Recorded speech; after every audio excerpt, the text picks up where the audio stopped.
where the mind is without fear and the head is held high, where knowledge is free.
স্নেহের ছাত্রছাত্রীরা, আজকে একাদশ শ্রেণীর তৃতীয় অধ্যায়ের মধ্যযুগের বাংলার সমাজ ও সাহিত্য এটি আমি তোমাদের পড়াবো। আচ্ছা, মধ্যযুগের বাংলার সমাজ ও সাহিত্য পড়ানোর আগে তোমাদের একটি চিত্র তোমাদের সামনে তুলে ধরতে চাই। সেটা হচ্ছে বাংলার সমাজ ও সাহিত্যের যুগ বিভাগ। বাংলার সমাজ ও সাহিত্যের যুগ বিভাগ।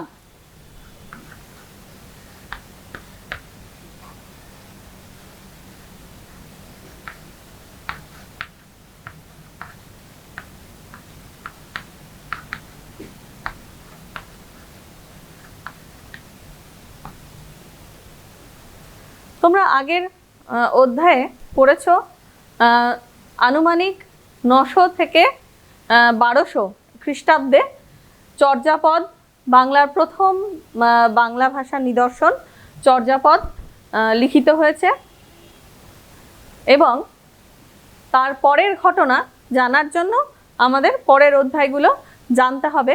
তাহলে বাংলা ভাষা ও সাহিত্যকে আমরা মোটামুটি যুগবিভাগ করার জন্য 3টা ভাগে ভাগ করছি। 3 ভাগে ভাগ করছি। প্রথম ভাগ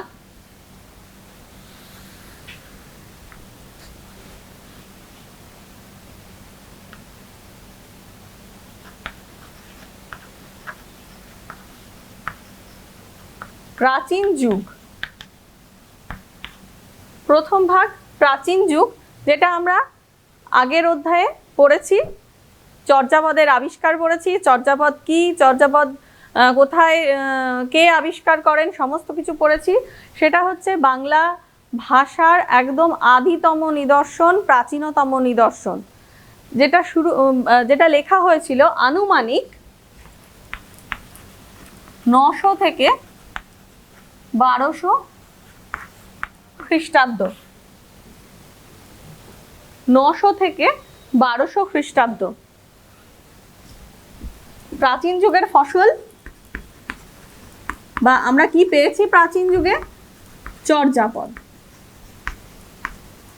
তাই তো? এরপরে আসছে মধ্যযুগ, যা আজকে আমাদের বিষয় বা আলোচ্য বিষয়, মধ্যযুগ।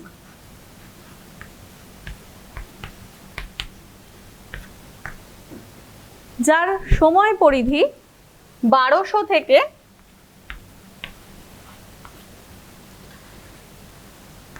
1750 বা 1760 খ্রিস্টাব্দ। আনুমানিক, সবই আনুমানিক, ঠিক আছে? এর ফসল কি কি সেগুলো অবশ্যই আমরা আলোচনা করব। প্রথমে যুগ বিবর্তনটা দেখে নিই। এরপরে হচ্ছে আধুনিক যুগ।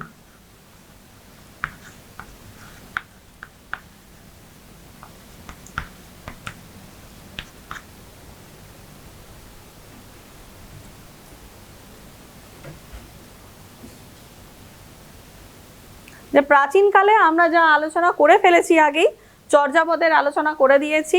আজকের আলোচ্য বিষয় মধ্যযুগ, যা 1200 থেকে 1760 খ্রিস্টাব্দ। এর পরের হচ্ছে 1760 বা তার পরের যুগ 1760 বা 1800 থেকে বা 1800, অনেক ঐতিহাসিকগণ 1800 বলে থাকেন, বা 1760 খ্রিস্টাব্দ থেকে আধুনিক যুগ পর্যন্ত, এখন যা বর্তমান চলছে। বর্তমান কথাটা লিখি।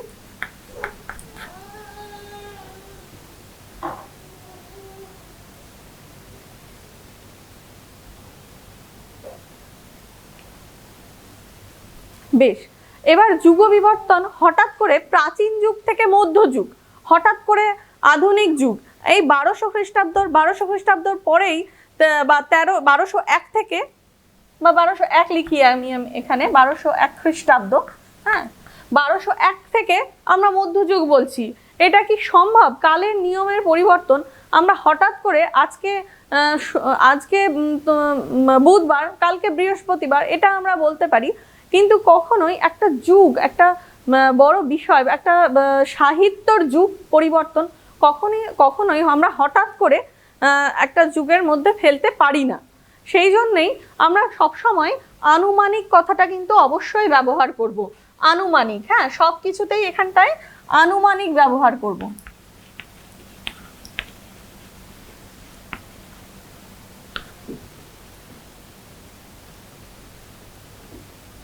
তাহলে হঠাৎ করে আমরা চর্যাপদ থেকে হঠাৎ করে মধ্যযুগে যে সমস্ত রচনা হয়েছিল, তো হঠাৎ করে প্রাচীন যুগ থেকে মধ্যযুগ কেন আমরা বলবো?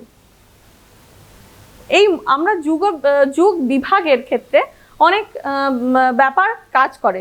যেমন হচ্ছে সাহিত্যের, প্রথম কথা হচ্ছে সাহিত্যের বিভিন্ন রকমের বৈশিষ্ট্য কাজ করে।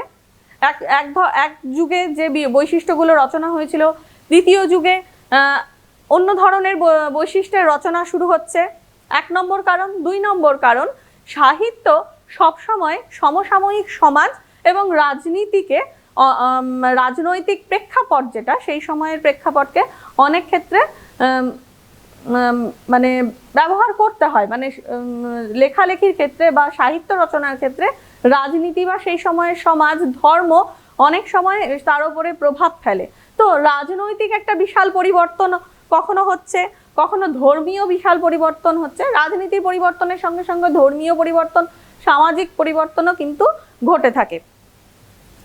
তো সেই হিসাবেও কিন্তু এই যুগ পরিবর্তনের সঙ্গে সঙ্গে আমরা কিন্তু যুগেরও পরিবর্তন করতে শুরু করি। তো আমি মোটামুটিভাবে তোমাদের বোঝানোর চেষ্টা করলাম যে এই প্রাচীন যুগ, মধ্যযুগ, আধুনিক যুগ মোটামুটিভাবে ঐতিহাসিকগণ একটা সময় ধরে দিয়েছেন, অবশ্যই ঠিক কথা, কিন্তু সেই সময় থেকেই যে সেই যুগের পরিবর্তন দুম করে হয়ে গেল তা কিন্তু নয়। এটাই আমার বক্তব্য ছিল এইটুকু বিষয়ের উপরে। ঠিক আছে, তোমরা একটু ভালো করে দেখে নাও জিনিসটা।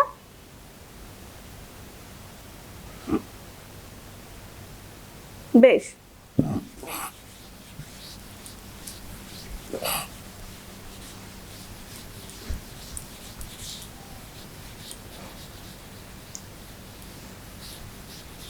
আজকের আলোচ্য বিষয় মধ্যযুগ।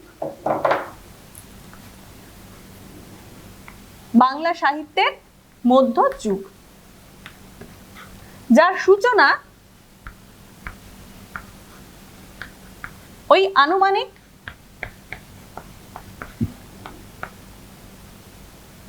1201 খ্রিস্টাব্দ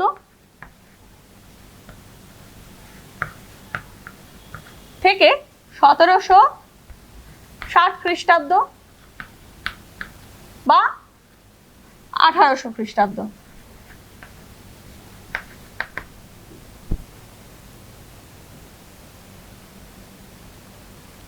ঠিক আছে, আচ্ছা, চর্যাপদ লেখা হওয়ার পর বা চর্যাপদ আবিষ্কার, মানে চর্যাপদ বাংলা ভাষায় লিখিত হওয়ার পর প্রায় 150 বছর, হ্যাঁ, অর্থাৎ 1200-র পরে, 1200 বলা হয় চর্যাপদ 900 থেকে নবম থেকে দ্বাদশ শতাব্দী, অর্থাৎ খ্রিস্টাব্দ অবধি লেখা হয়েছিল।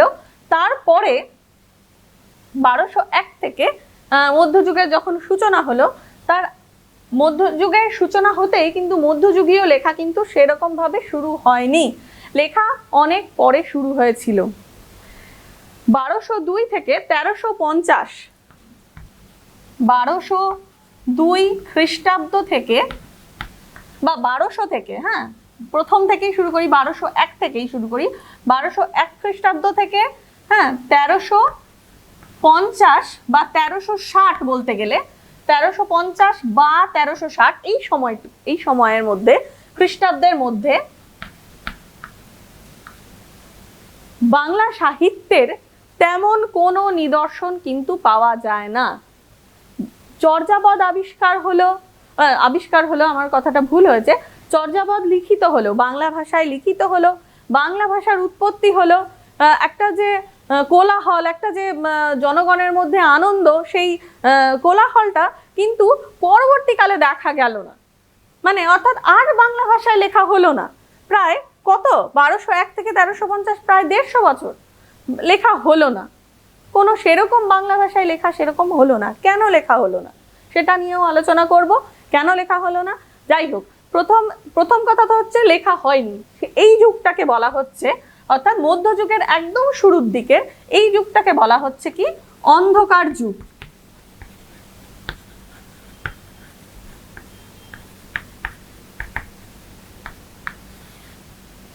তার কারণ যেটা বললাম, বাংলা ভাষায় সেরকম কোনো নিদর্শন, লিখিত নিদর্শন অন্ধকার যুগে পাওয়া যায়নি, সেই জন্য এটাকে বলা হচ্ছে অন্ধকার যুগ বা একে বন্ধা যুগও বলা হয়।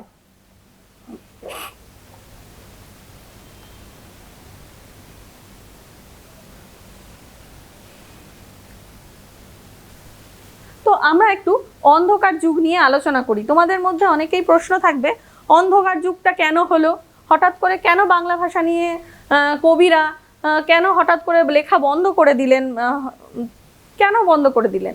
বলা হয় যে 1201 খ্রিস্টাব্দ থেকে 1350 খ্রিস্টাব্দের মধ্যে একটা বিশাল রাজনৈতিক পরিবর্তন এসেছিল। কি সেই রাজনৈতিক পরিবর্তন? সেটা হচ্ছে বাংলায় তুর্কি আক্রমণ। বাংলার শেষ হিন্দু রাজা লক্ষণ সেন সেই সময় পরাজিত হয়েছিলেন কে, কার কাছে পরাজিত হয়েছিলেন? ইফতিকার উদ্দিন বিন মোহাম্মদ বখতিয়ার খিলজি। হ্যাঁ, 1203 খ্রিস্টাব্দে তিনি তুর্কিদের হয়ে তিনি আক্রমণ করেছিলেন। ইফতিকার উদ্দিন বিন বখতিয়ার খিলজি বাংলাদেশের শেষ নবাব, বাংলাদেশের শেষ রাজা লক্ষণ সেন কে পরাজিত করে তিনি অধিকার করলেন নবদ্বীপ। সেই সময়টার বাংলার অবস্থা, রাজনৈতিক অবস্থা তো এইরকম টালমাটাল অবস্থা। সেই রকম মুসলিম শাসকগণ বাংলায় প্রবেশ করলেন। সেই মুসলিম শাসকগণ কি করলেন? হিন্দুদের সাহিত্য বা হিন্দুদের ভাষা কোনোটাই তাদের বুঝতে পারলেন না। সেই বিজাতীয় সম্প্রদায়ের লোকেরা আমাদের বাংলা ভাষা তো বুঝতেই পারলেন না, এবং তাদের সঙ্গে প্রথম সাক্ষাৎ হলো সেই টিকিধারী ব্রাহ্মণদের সঙ্গে। সেই টিকিধারী ব্রাহ্মণদের সঙ্গে সাক্ষাৎ হলো। তারা বিশেষ করে তাদের জ্ঞান ছিল সংস্কৃতের ওপরে। তো এই সংঘাতগুলো কিন্তু চলছিলই। এছাড়াও যে রাজনৈতিক, তারা ভীষণভাবে হিংস্র হয়ে উঠেছিল সেই সময়কার রাজনেতারা বা রাজারা, নবাব রাজারা আক্রমণ করেছিল।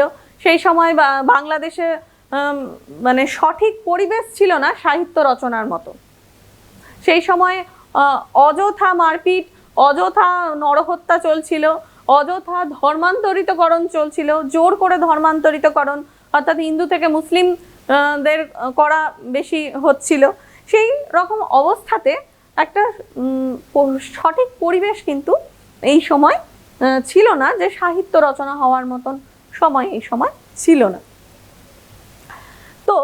তো তোমাদের শুধুমাত্র এটাই একমাত্র কারণ বলে মনে হয় না আমার বা ঐতিহাসিকদেরও, যে প্রথম দিকে খ্রিস্টীয় 10ম শতাব্দী থেকে বাংলা সাহিত্যে যে সূচনা ও প্রতিষ্ঠা, বা দশম শতাব্দীতে সূচনা হয়েছিল, তার প্রতিষ্ঠা পেল কবে? পঞ্চদশ শতাব্দীতে।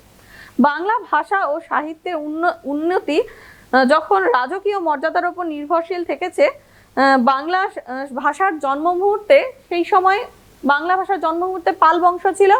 পাল রাজারা সেই দেশীয় ভাষা বা দেশীয় যে সংস্কৃতি, তার উপর কিন্তু পৃষ্ঠপোষকতা তাদের বেশি ছিল। অর্থাৎ তাদের কিন্তু তারা বৌদ্ধ ধর্মাবলম্বী ছিলেন, এবং আমরা জেনেছি তাদের কিন্তু সেরকমভাবে কোনো অন্যের উপরে চাপিয়ে দেওয়ার কিন্তু ব্যাপার ছিল না। ধীরে ধীরে এলো সেন বংশ।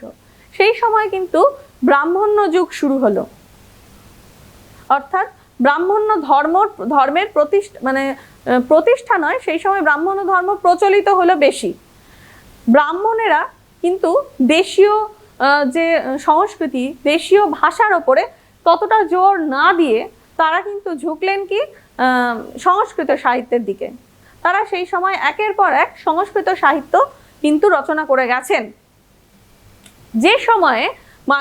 যে সময়ের বেশিরভাগ, প্রায় 15 আনা অর্থাৎ 80% লোক যেখানে দেশীয় অর্থাৎ অব্রাহ্মণ, অনার্য অর্থাৎ আমাদের দেশের লোক, যারা সংস্কৃত ভাষা বোঝে না, যারা অশিক্ষিত, হ্যাঁ, সেই সময় নিচু শ্রেণীর মানুষের মধ্যে শিক্ষার প্রভাবটা একদমই ছিল না, হ্যাঁ, সেই জন্য যারা অশিক্ষিত তারা যেমন সংস্কৃত কথা বুঝতেন না, সংস্কৃত সেই রকম রাজদরবারে তাদের কোনো প্রবেশাধিকার ছিল না, তারপরে তাদের কোনো হিন্দু মন্দিরে বা তারা হিন্দু হয়েও হিন্দু মন্দিরে প্রবেশাধিকার ছিল না। তো সেই সময়ে যখন তুর্কি আক্রমণ হলো, যখন মুসলিম রাজারা এসে আমাদের মঠ মন্দির সমস্ত কিছু ভেঙে তছনছ করে দিচ্ছেন, সেই সময়ে আমাদের ভারতবর্ষের দেশীয় যারা মানুষ ছিলেন তাদের কিন্তু সেরকম কিছু যায় আসছিল না, কারণ তাদের তো প্রবেশাধিকারী ছিল না।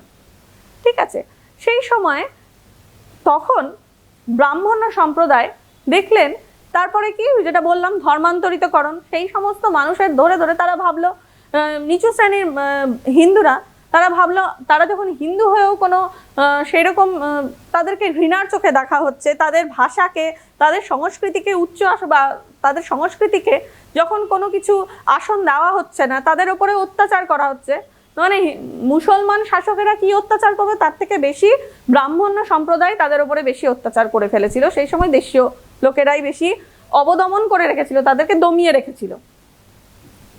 তো এই সময়টা কি হলো, এই সময়টা তারা শুধু প্রথমত যেহেতু তারা ব্রাহ্মণ ছিল, যারা সংস্কৃত সাহিত্যে, তারা শুধুমাত্র সংস্কৃত সাহিত্য রচনা করলো। তুর্কি আক্রমণের পর চারিদিকে টালমাটাল অবস্থা, চারিদিকে ধর্মান্তরিতকরণ।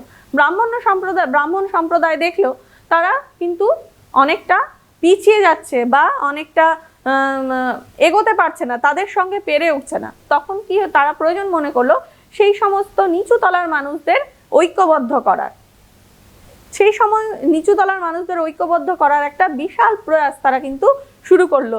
এটা কিন্তু তখন শুধুমাত্র প্রয়াস শুরু করলেই হবে না, তাদের লৌকিক যে দেবদেবী, তারা যে মনসা পুজো করছে, তারা যে অন্নদা মঙ্গলের পুজো করছে, অন্নদা পুজো করছে, তারা যে রায়ের পুজো করছে, রায় মঙ্গল যে রায় ঠাকুর, বাঘের পুজো, হ্যাঁ, সেই সমস্ত পুজো করছে, তাদের বট গাছের পুজো করছে, তাদের ধর্মকে কিন্তু আঁকড়ে ধরতে হবে বা তাদের ধর্মকে নিজেদের করে নিতে হবে। তখন তারা এই দেশীয় ধর্ম এবং দেশীয় ভাষা সম্পর্কে একটুখানি ওয়াকিবহাল হলো, তারা আগ্রহ নিল। এরপর থেকে শুরু হলো কি তাদের, অর্থাৎ মঙ্গল কাব্য রচনা শুরু হলো, মনসা মঙ্গল, ধর্মমঙ্গল রচনা শুরু হলো। তাদের আচার বিচার, দেশীয় সংস্কৃতিকে তারা কিন্তু আপন ভাবতে শুরু করলো। এরপরে যখন এদিকে রাজনৈতিক ব্যবস্থাটা আমরা একটু দেখি, রাজনীতিতে মুসলিম শাসকেরা প্রথম দিকে যখন এসেছিল তখন তাদের নিজেদের মধ্যেই বিশাল একটা ঝামেলা চলছিল, অর্থাৎ কে রাজা হবে, আমি রাজা হব, অর্থাৎ তাকে যুদ্ধ, নিজেদের মধ্যেই ঝামেলা কিন্তু শুরু হয়ে গেছিল। সেই সময় সুকুমার একটা চিত্ত বসে সাহিত্য রচনা করার বা সাহিত্যকে পৃষ্ঠপোষকতা দান করার মতন অবস্থা সেই সময় মুসলিম রাজাদের মধ্যে কিন্তু হয়ে ওঠেনি। শেষের দিকে কি হলো, অন্ধকার যুগ যখন কাটতে শুরু করেছে, অন্ধকার যুগের পরবর্তীতে 1350-60-এর পর থেকে এক কথায় হিন্দু কবিদের ভাষায় নৃপতি তিলক, সম্রাট হুসেন শাহ যখন বসলেন, হ্যাঁ, তখন তারপর থেকে তারাও মোটামুটি এদেশের মানুষদের, এদেশের সংস্কৃতিকে নিজের করতে শুরু করেছেন। ততদিনে প্রায় 150 বছর কেটে গেছে এইরকম অবস্থায়, অন্ধকার যুগ যেটা বললাম, 150 বছর কেটে যাওয়ার পর তারাও কিন্তু এই সংস্কৃতিটাকে নিজের করতে শুরু করলো। তাদেরও রাজদরবারে তখন কি হলো, সেই সমস্ত হিন্দু বা দেশীয় লোকেদের আগমন তারা ঘটালো। আরও একটা ভাববার বিষয় যে সংস্কৃত ভাষা কিন্তু সেই সময়টা যতটা পরিমাণে ব্রাহ্মণরা চেয়েছিল যে সংস্কৃত ভাষাটাকে প্রতিষ্ঠা করার, সেই সময় মানে মুসলিম শাসকেরা আসার পর সংস্কৃত ভাষা ততটা প্রতিষ্ঠা হতে পারেনি। অর্থাৎ আমরা জানি রাজার অনুযায়ী সেই সাহিত্য রচনা হবে, সেই রকম সাহিত্য সৃষ্টি হবে, সেটা আমরা আগেই দেখে এসেছি। পারেনি কারণ সংস্কৃত তারা বুঝতো না, তারা বিজাতীয় বিদেশীয় ভাষা কথা বলতো, সংস্কৃত ভাষা তারা বুঝতো না। এই ক্ষেত্রে দেশীয় যে ভাষাটা, দেশীয় বাংলা ভাষা, দেশীয় যে তখনকার যে অবহট্ট প্রাকৃত ভাষা থেকে যে সবেমাত্র বাংলা ভাষার জন্ম হয়েছে, সেই দেশীয় ভাষাটাকে তারা বেশি গ্রহণ করতে শুরু করলো।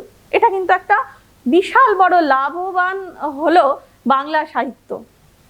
বলা যায় যে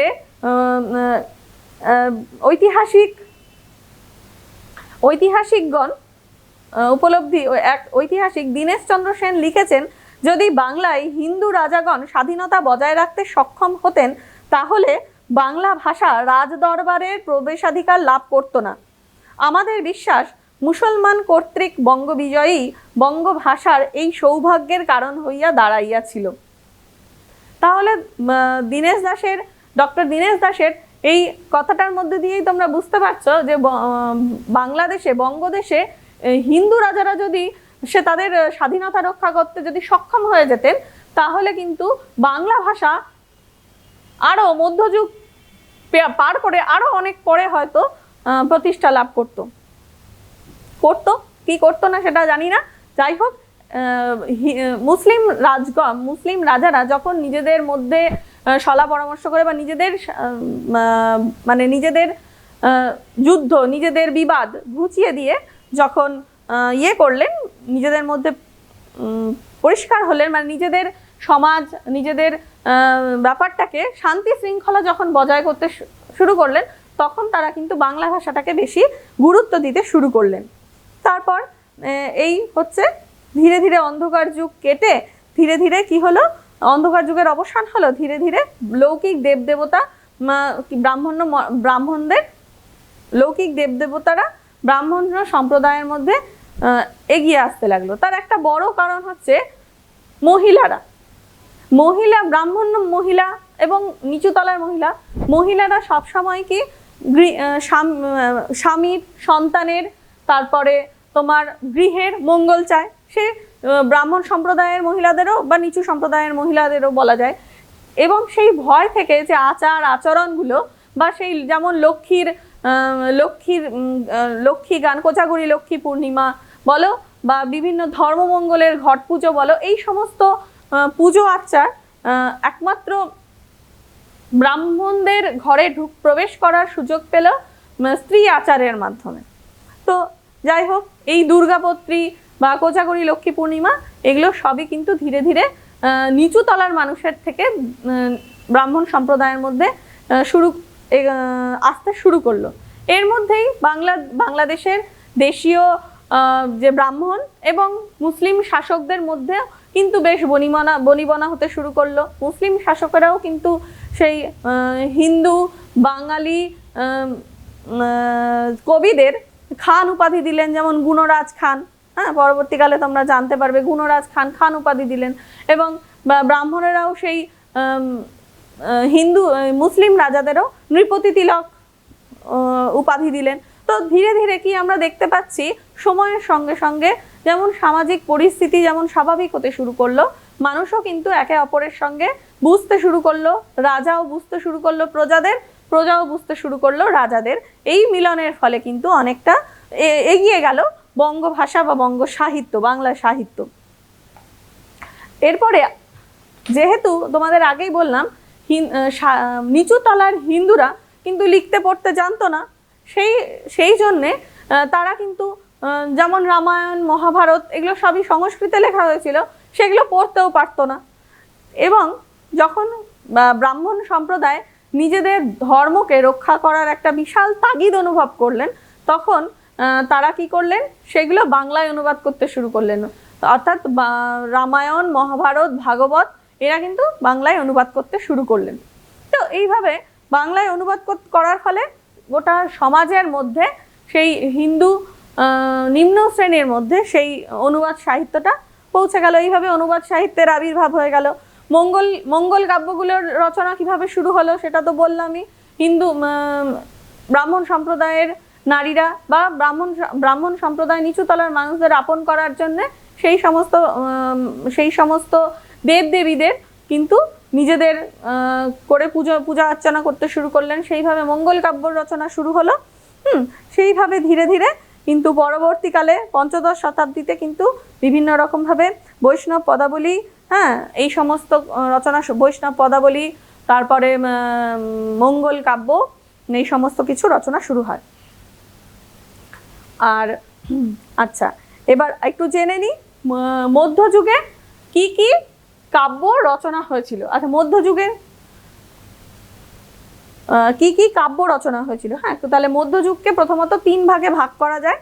আচ্ছা, এটা হচ্ছে অন্ধকার যুগ বা অন্ধকার যুগ কেন, কিভাবে সেখান থেকে উত্তরণ ঘটলো সেটা কিন্তু আমরা মোটামুটি জানলাম, তাই তো?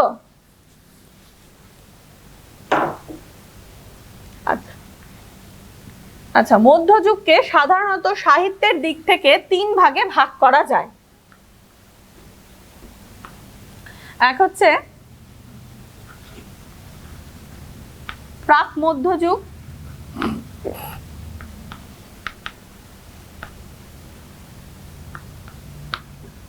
একটা হচ্ছে অন্ত মধ্যযুগ, অন্ত, এটা অন্ত মানে মাঝের, অন্ত মধ্যযুগ।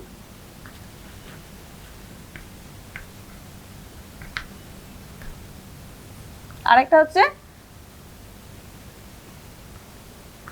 অন্ত মধ্যযুগ, এটা হচ্ছে অন্ত তয় জফলা, এটা হচ্ছে একদম শেষ।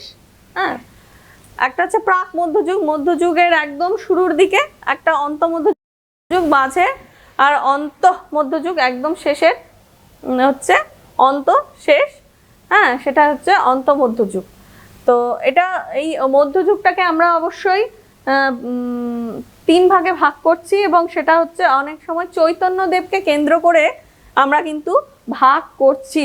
যা একটা হচ্ছে প্রাক চৈতন্য পর্ব, এটাকে বলা হয় প্রাক চৈতন্য পর্ব।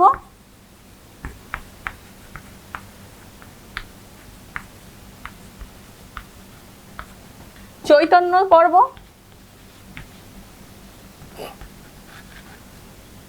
আর এটা হচ্ছে চৈতন্যোত্তর।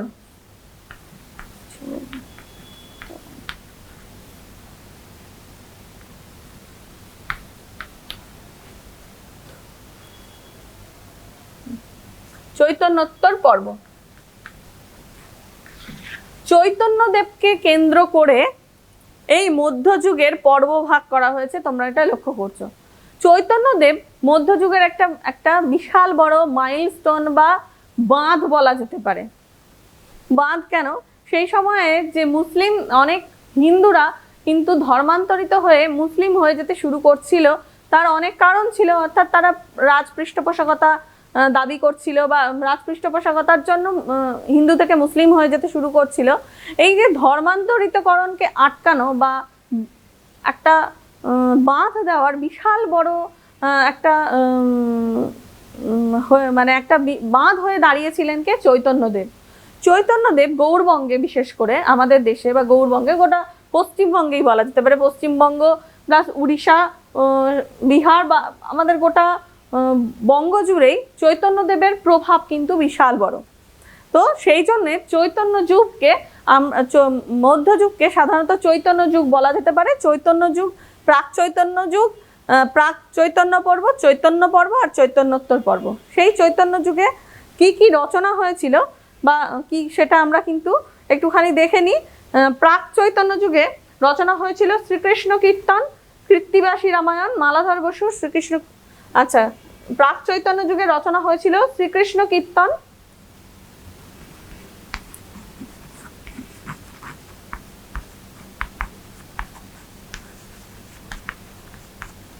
শ্রীকৃষ্ণ কীর্তন, বড়ুচণ্ডী দাসের শ্রীকৃষ্ণ কীর্তন, কৃত্তিবাসী রামায়ণ,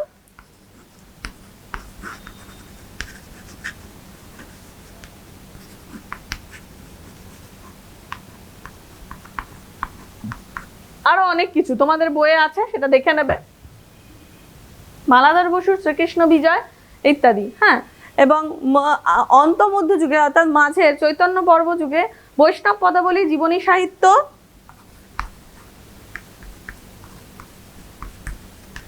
বৈষ্ণব পদাবলী, জীবনী সাহিত্য ইত্যাদি, আরো অনুবাদ সাহিত্য, রামায়ণ মহাভারতের অনুবাদ সেগুলো রচনা হয়েছিল। আর পরবর্তী চৈতন্য পরবর্তী যুগে বা চৈতন্যোত্তর যুগে বৈষ্ণব সাহিত্য রচনা হয়েছিল। সেটা তো বৈষ্ণব সাহিত্য তো রচনা হয়েই ছিল, তার সঙ্গে বিভিন্ন রকমের মঙ্গল কাব্য রচনা হয়েছিল, অনুবাদ সাহিত্য রচনা হয়েছিল, নাচ সাহিত্য রচনা হয়েছিল। হ্যাঁ, তারপরে পল্লী সাহিত্য, আরাকান রাজসভার কবিদের যে সমস্ত সাহিত্য রচনা হয়েছিল সমস্ত চৈতন্যোত্তর পর্বে সেগুলো রচনা হয়েছিল, তোমাদের বইয়ে আছে, তোমরা কিন্তু লক্ষ্য করবে। আচ্ছা, তো আজকের যে পড়াটা আমি বোঝানোর চেষ্টা করলাম, তোমরা আশা করি সেটা বুঝতে পেরেছো বা বোঝার মতন করেই আমি বললাম। এই গল্পের আকারে যে যেটা আমি বললাম সেটা তোমরা বইয়ের পড়লেই বুঝতে পারবে খুব সুন্দরভাবে। আজকে এইটুকুই, তারপরে